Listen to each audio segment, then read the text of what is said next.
فتيات، كنتمنى تكونوا بخير وعلى خير وفي أحسن الأحوال. اليوم غادي نوجدوا واحد الملوزة كتجي بنينة أو الغريبة، غنديروها باللوز والكركاع.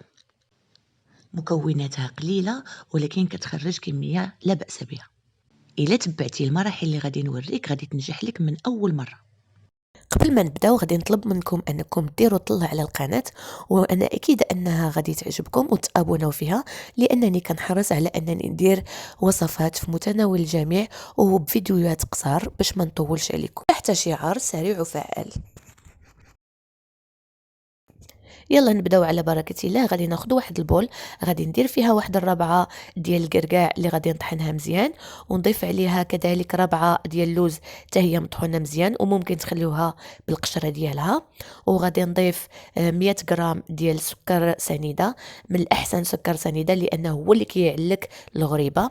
وضفت عليها واحد الكيس ديال الفاني وواحد الكيس ديال الخماره. غادي نخلط بالفوي كاع هاد العناصر الناشفه، باش الا كان شي كويره ولا تكتلات ديال الخميره ولا ديال الفاني ولا ديال سنيده غادي يتحيدوا قبل ما نضيف البيض. غادي تقولوا لي يلاه قلتي لنا وصفات في متناول الجميع. الكركاع غالي شويه، ولكن غير رابعه كتعطيك كميه كبيره ديال الحلوى لانه هو خفيف في الميزان. وكنضيف 2 معالق ديال الكونفيتور. درت الكونفيتور ديال الليمون كيعطي واحد الحموضه اللي تكون زوينه في هاد الغريبه. ولا ما بغيتيش هاد الحموضه ممكن تعوضيها بسميتو بالعسل. وكما لاحظتوا زدت واحد البيضه، وغادي نمعك مزيان الخليط ديالي حتى يذوب سنيده باش نعرف واش غادي نزيد مازال البيض ولا لا. نعاودها مازال باش تنجح لك الغريبه وتجي معلكه مزيان، خاصك تخدمي مزيان هاد الخليط حتى يذوب لك سنيده في يدك. ومن بعد كنزيدو البيض اللي طربت وحده، وغنبقى نزيد منها بشويه بشويه حتى يولي عندي خليط ما قاصح ما جاري.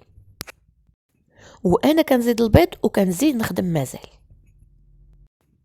غير عطيوها الخاطر وغتحصلوا على نتيجه رائعه. دونك وصلت للقوام اللي بغيت، غادي نعاود نديرو في واحد البول واحد اخر ونغسل يديا ونرجع معاكم. ومن بعد كنوجد السكر الثقيل اللي يكون سبيسيال. الا ما عندكش ما شريتيش ممكن تعوضيه بالسكر كلاصي العادي، وتزيدي مع كل نص كيلو معلقه كبيره ديال النشا. وكندير منه كويرات اللي يكون فيها تقريبا 20 غرام. وطبعا الحجم ديال الكره على حسب قداش بغيتي نتيا تكون الحلوه. انا كنبغيها تكون متوسطه، ما تكونش صغيره باش يبانوا فيها التشقاق، وما تكونش تاني كبيره بزاف. وباش ما تلصقش ليا العجينه في يديا كنستعن بيض البيض او بمزهر كندهن به يديا قبل ما نبدا ندير الكويرات. ملي كندير واحد الكميه كبيره ديال الكرات كنفندهم في السكر كلاصي، وكندير فيهم واحد بحال واحد لو تخو بصبعي الكبير، وكنكالي من التحت كما كتشوفوا في الصوره.